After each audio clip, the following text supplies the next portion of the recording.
Hey, friend. Welcome back to the Anchored with Purpose podcast.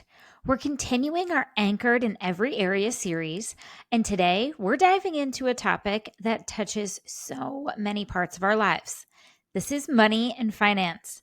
Now, before you tense up or hit pause or leave this conversation, hear me out. This is not going to be an episode about shame or guilt. It's one to inspire hope, financial freedom, and learning to steward well what God has placed in our hands. Because here's the truth. We are living in a time where everything costs more than it used to. Groceries, gas, housing, insurance, utilities. The cost of living has soared. According to the U.S. Bureau of Labor Statistics, inflation has risen more than 20% in the last 4 years, and wages haven't kept up at the same pace. It's no wonder why so many families feel like they're just treading water. Let's dive in. Okay, here's a reality check for you. Let's start with some real numbers. The average U.S. household debt is now over $104,000, and this is excluding mortgages. The average credit card balance per household is over $6,000, with interest rates often 20 to 25% higher. And total U.S. credit card debt just passed $1.1 trillion for the first time in history. And now student loan debt has reached $1.7 trillion. Guys, those are some scary numbers. Now, no matter where your personal finance numbers are, we're not going to panic. We're just going to talk through some ways that we can connect this to some biblical truths and that you can have some hope for changing your financial situation.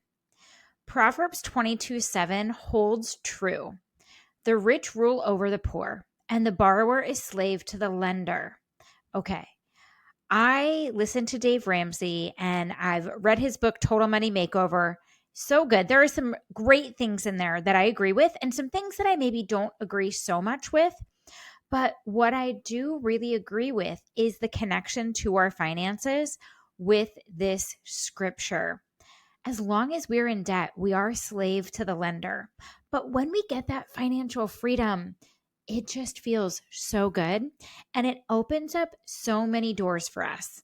So debt limits our freedom, our choices, and even our ability to give generously.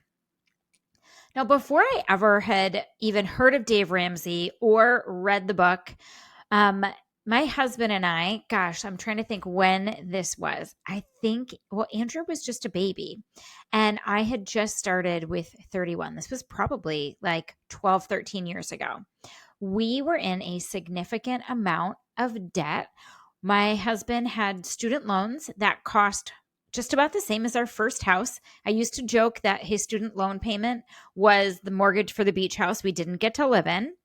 And we each had a car and we each had a car payment that went along with that. And we were in over our heads. I was also then staying home and I was teaching Zumba, which, I made $13 a class for that and had just started with 31. So I wasn't really making a good amount of money just yet. So my brother had just become a financial advisor and he sat down with us and he had us pull out all of our expenses, all of our debts, and take a look at how we could pay them off. So he helped us do what I learned now is called the debt snowball, where you start with your lowest balance and you pay that off first. And then you take the amount that you were paying on that one item and put it towards another. So for example, one of the first thing we paid off was one of our cars. I can't remember if it was my husband's. It was probably my husband's car. So we paid his car off first. Then when that was paid off, we took everything he was putting towards his car towards my car too. So we're not just paying the minimum car payment. We were paying everything we could on to that. So then we were able to pay my car off. Then we were able to apply that to his student loans. What seemed like it was an insurmountable amount of debt, like when I tell you insurmountable, I'm telling you, my husband, when we first met, said, I'm going to be paying off student loans till I'm 60. Hope you're okay with that. Well, it turns out we didn't have to be okay with that because we were able to pay them off, which, goodness, looking back now, it seems like it was so scary. And we were able to do it because we did that debt snowball, but we also lived within our means. And when I say that, I mean, we weren't going out to dinner. We weren't spending frivolously. We weren't going on incredible, crazy vacations. We were very frugal and very careful with our spending. Now, did we get to go on some trips? Yes, we absolutely did. We went on family vacations that my parents had paid for. I mean, this was the nice thing, right? They offered to take us. We went. We got to go on vacations that I earned through 31. So we went to Disney multiple times for free. We went on some tropical vacations multiple times for free, which was great. And the other great thing was, that I want to share about this is that the more money I started bringing in with direct sales, the more were able to put towards debt. So we really did not adjust our lifestyle. We stuck to that frugal lifestyle. And the more I made, the more we put towards debt. So that way we could achieve that financial freedom so much quicker. And let me tell you, the day we made that last student loan payment, it was like the shackles were released. It felt so amazing not to have that debt hanging over us anymore. It's one of those things where if everybody could just experience it, they'll understand. And I'll also share with you that we've made some mistakes along the way. We're not perfect with our finances at all. We've definitely made some mistakes, but the point is that we really work hard to stick with a budget and to live within our means and pay off debt as quickly as we can. Are we to the point yet where we're paying cash for cars like Dave Ramsey suggests to do? Nope, we're not there yet. Someday we will get there. But this is a very important piece. And I share this with you, not to brag that, we paid off all this debt. I share this with you to give you hope that it is possible. Hope that even if you're only on one income and maybe a part-time income, it's possible. But it does require a budget and a lifestyle adjustment. Now, I want us to talk a little bit about retirement too. And I want to share with you one of the best pieces of financial advice I ever got. Now, Dave Ramsey is not going to agree with this piece of financial advice, but I'm going to share it with you anyway because it legitimately changed my life. So, this piece of advice came from my dad.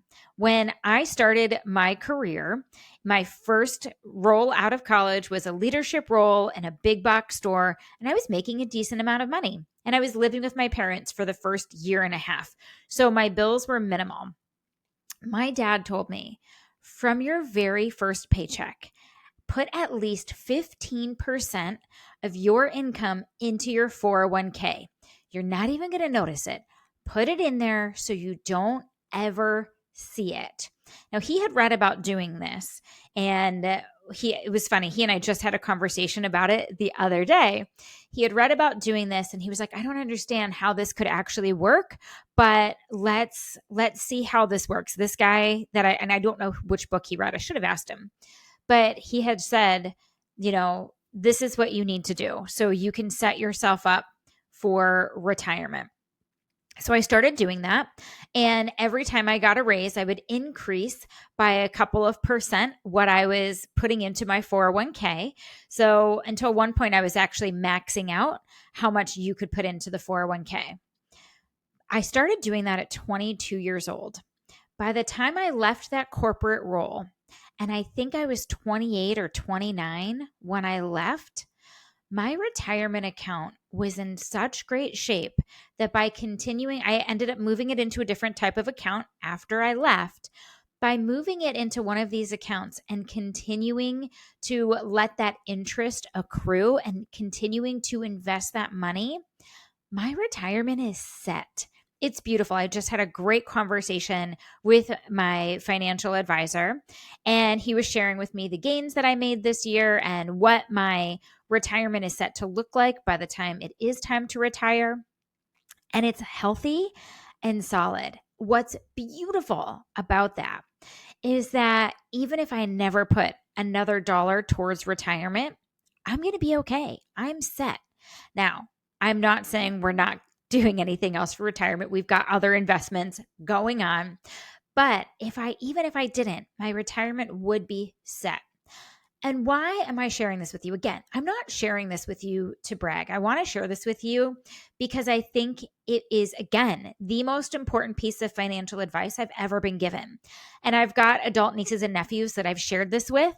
And my one that has already graduated, my niece has already started doing this. And I'm so proud of her because you never know what the future is going to bring. When I first started work, I never would have thought that I would leave this career or that I would ever stay home with kids. I wasn't thinking that way. But the beautiful thing is, by doing this, it allowed me that financial freedom that I could stay home with my kids and not worry about my retirement. It allowed me that financial freedom so that in those years when I was staying home and working just a little bit on my business, and Jeff was the one working, that we could put anything I made towards debt and not have to worry about putting towards my retirement. So again, I share this so that maybe it's a little bit late in the game for you and you can't do this. Share this with your kids because this is a piece of advice that I wish every kid coming out of college or high school would know because it can make a huge difference. Now, we're going to switch gears a little bit and talk about budgeting. And I shared with you that one of the ways we've been able to reach our financial goals is by having a monthly budget that we actually stick to. Okay, is the budget always fun? No, the budget is not always fun. Sometimes I get frustrated with it. Sometimes we don't always stick completely to the budget. I'll be super transparent and honest, but we do use it as a guide and we really focus on doing what Dave Ramsey says, which is telling your money where to go instead of wondering where it went.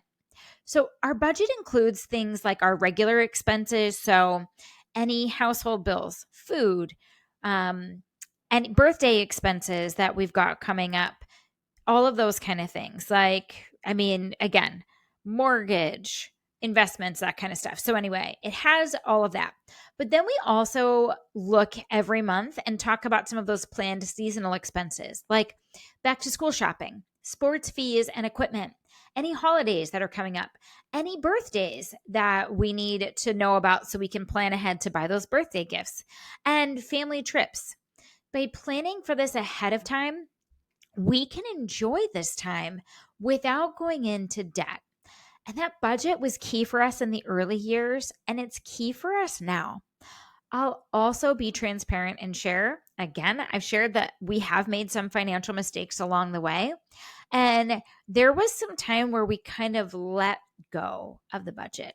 We weren't on top of it the way we had been. And we're both kicking ourselves now that we didn't stick to it because we could be even further ahead if we had stuck to that budget a little bit more. What that leads me to, though, is a key part of what helps us with our finances. And that's been regular check-ins together about our finances. So if you're not having regular conversations with your husband yet about your finances, I can't recommend this enough. We look at the budget every month. We talk openly about any upcoming purchases. We look at the budget. We discuss what's coming up in the next few months. Sometimes these conversations, again, aren't always fun. They're not arguments, though. I wouldn't say that they're arguments. Sometimes one of us, I'm not going to say which, gets a little frustrated, but we're working together on the same goals. And so we need to be on the same page. So if you're married, I'm going to recommend setting some time aside each month so you can talk about your budget. any large purchases that you've got on the horizon, any seasonal expenses coming up, and any long-term goals that you've got, like paying off debt, retirement, and savings. This is especially important as you're going into seasons like Christmas time. The Christmas budget is something that we always have to have a special conversation about and talk about, okay, what are we spending this year? How much are we spending per kid? How much are we spending per family member? That kind of thing. So it is critical to have these conversations so that you can be open and honest about where you're at with your money. Now, I want to pause and ask you, what do you want your financial situation to look like in 5, 10, 20 years? If you could have any amount of money set aside, what would it look like? If you could give hundreds of thousands of dollars or millions of dollars to organizations, which would they be and why? This is what happens when you get your finances in order.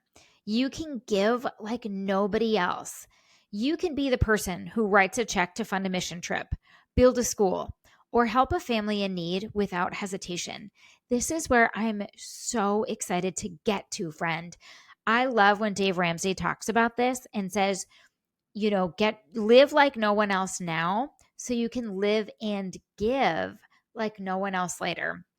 I'm so excited to be able to just say, yes, I would love to give X amount of money so our church can make this happen. Or I would love to give this amount of money to an organization like Free the Slaves that helps to fight human trafficking. And while we're talking about all of that, I want to talk about tithing and first fruits. And this might be something that, you might not be a little excited about, but I want to share with you. We've seen it over and over again. When we give to God first, He blesses what remains. I love, love, love this scripture right here from Malachi 3:10.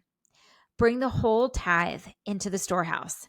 Test me in this, says the Lord Almighty, and see if I will not throw open the floodgates of heaven and pour out so much blessing that there will not be room enough to store it. Oh, I just love that. When I think about every time that we've faced a financial hardship, where there have been times where we really have, God has always provided for us. And I really think it goes back to we always are focused. We always give. We are always giving. Now, what the Bible tells us is to be giving 10%. For some people, 10% can be a little tricky. One of the things in my role in the organization that I work for is we talk about the different P's of giving. So it can be a percentage. So maybe if 10% is too high to start, maybe you start at 1% and increase it by a percentage. It's planning, where maybe you're just planning and saying, okay, I'm going to give X amount of dollars for this year. It's progressive giving, where, okay, we're going to start at this amount, but we're going to increase to this amount. And when we give to God, He always provides for us. Always. I mean, I thought about this not too long ago. There was a time when Jeff and I had just started planning, like we had just started working on this budget. We had just started working on this payoff plan. I really think my 31 kit had come in that week. So we were brand new at this. And we were still, despite this budget, we were still giving. And I remember I got invited to a paint and sip night for one of my friends for her birthday. And I wasn't going to go because it was going to be like $30 or $40, which back then was a good amount of money for us because we were on this plan. I was making, again, $13 a class teaching Zumba. Jeff was not making, a whole lot back then. And there was, I wasn't going to go. And I went to the mailbox one day. There was a random check for $46 in it. I don't even know what it was for. Like, it was something completely random. And I remember showing it to Jeff and I was like, look at this. Where do you know what this is for? Like why we're getting this check for $46? And he said, no, but it's enough that you can go to that paint and sip and go have fun with your girlfriends. And so I did. Now, would I call that a huge blessing where, the floodgates of heaven are poured out that there's not enough room to store it? No, but that was a huge blessing to us at the time. And God provides for us over and over again. Anytime we have any sort of time when things are tight financially, or maybe we have to pay more in taxes, or maybe the dryer goes out or something like that, God takes care of us every time. And I want to encourage you to also really make giving a priority. Now, let's talk about breaking the taboo on talking about money. We have to stop treating money as a taboo subject among friends and family. When we avoid talking about it, we miss the opportunity to encourage each other, share ideas, and celebrate victories. So I want you to imagine that instead of silently comparing ourselves, we openly supported one another's financial goals. I have a coworker at work where we are both so transparent in talking about finances and goals and how we're doing with things. We just get so excited when we talk about it because we know that people aren't having these conversations. So we talk about things like which stocks we're investing in right now and what our plans are to do this or that. And it's really just so inspiring to have these conversations because if she can give me a tip or I can share something with her, we're growing and we're better together. And again, like I had shared, how I shared with my nieces and nephews about investing in the 401k.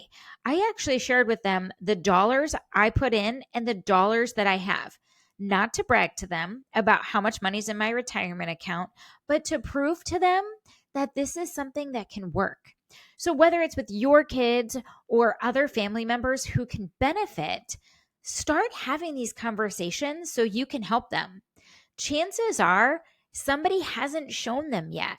Like if my dad hadn't talked to me about how to invest in the 401k like that, I never would have thought of it.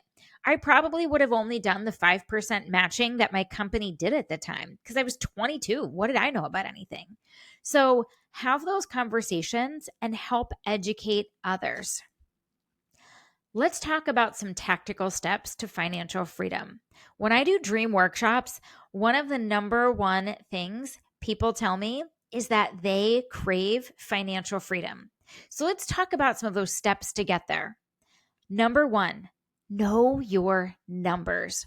When I work with coaching clients, we do this together. We write down every single debt and all of the details. This is key. Number two, build a starter emergency fund. And we're aiming for $1,000 as quickly as possible, just in case the dryer breaks or you need a new washing machine or something happens. It's so important to have this emergency fund so you're not relying on credit cards for emergencies. Number three, choose your payoff plan. So if you do either the debt snowball, which that's what has worked for us, it may not work for everybody. I know some people also like to do the debt avalanche, which is where you go for the highest interest rate first. You've got to discern what's best for you and your family. But what I'll recommend is commit to one of those. Number four, live within your means. And this means if you can't pay for it in full, it waits. This means if you have to put it on a credit card and you're not going to be able to pay off that credit card at the end of the month, you're not buying it. It means if you really want to be the kind of girl who gets their nails done every other week, but you can't afford it, that you're getting $8 press-ons instead of spending $60 at the salon to get your nails done. You're living within your means. Again, it's so hard, but I promise you it's so worth it. And also, yeah, I don't go to the nail salon anymore. These are press-ons and totally worth it. Number five, plan for retirement. Aim for that 15% of your income in tax-advantaged accounts like your 401k or 403b, depending on your organization. Number 6, save for college. Oh my gosh, we're in the middle of this right now and it's tricky. So find the way to save for college that works best for you. Something that I just did the other day, which honestly scared the daylights out of me. I put into ChatGPT when my kids are graduating, what school they want to go to. Spoiler alert, Andrew already said he wants to go to Penn State. And asked them to come up with, I asked ChatGPT how much money I should plan for both kids for college. And I about fell out of my chair. So start saving for college as soon as you have those big debts paid off so that you're not going into debt for your kids and that you're helping your kids start their lives financially free. Number 7, give generously. Start tithing now. This builds trust. Oh my gosh, it's such a testament to faith, and it builds your joy when you can joyfully give to your parish, to the organizations that mean something to you, to the needy. Oh gosh, there's just so many blessings in that.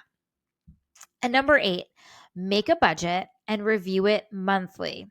You're going to have to adjust for seasons. You're going to have to adjust for goals here. But take that budget, talk about it on a monthly basis.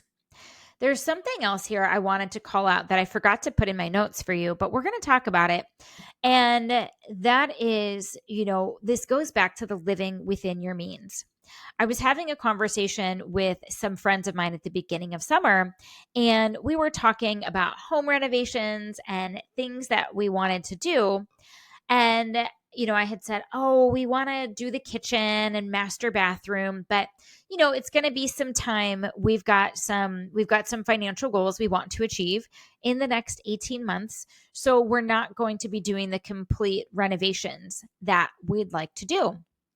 And one of them had said, well, have you ever thought about taking out a home equity loan to pay for those renovations so that you can have them now? And I said, honestly, that's not something we're willing to do. We have some big financial goals and we really want to achieve those in the next 18 months. And she was shocked. She said, wow, that seems very grown up to have these big financial goals. And I said, well, it helps us live within our means when we can do that. And I'll share that while we're not doing this major kitchen renovation that I really want to do, we are doing a mini one. We're only painting, and I'm going to get some little knobs at Hobby Lobby. This is a very low budget kitchen refresh that, again, is legitimately just painting the kitchen and painting the shelving, but it's us living within our means so that we can achieve these big financial goals that we've got. When it's time, when we've hit these financial goals, then we can talk about these renovations. But it's important to live like no one else now, again, so that we can live and give like no one else in the future. Luke 16:11 says, if you have not been trustworthy in handling worldly wealth, who will trust you with true riches? And this is where we're connecting our money to stewardship, stewarding what God has given us, because it's all God's money anyway. When we manage money God's way, we live with more peace, more freedom, and more ability to say yes when He calls us to give or go. Friend, listen, if you're in debt right now, there is no shame here.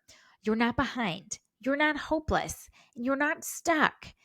Every dollar you put towards paying off that debt is a step towards financial freedom. And one day you'll look back and say, that was worth it. Because the peace that comes from financial freedom is priceless. Now, I want to mention that I am not a financial advisor in any way. I am not a financial professional. I'm just sharing with you some lessons that we learned. If you're looking for where to start, I highly recommend Dave Ramsey's Total Money Makeover. And I'm going to link that in the show notes so you can find it. But start there and start discerning where you should pay off first and how much you should be saving. And friend, I promise you, life feels so much better when you don't have that big burden of debt hanging over your head. Thank you for joining me today in our Anchored in Every Area series. Friend, if this episode encouraged you, will you please share it with another friend who's ready to take back control of her finances? Let's keep cheering each other on toward peace, purpose, and presence in every area of our life, including money. Let's stay anchored in purpose together.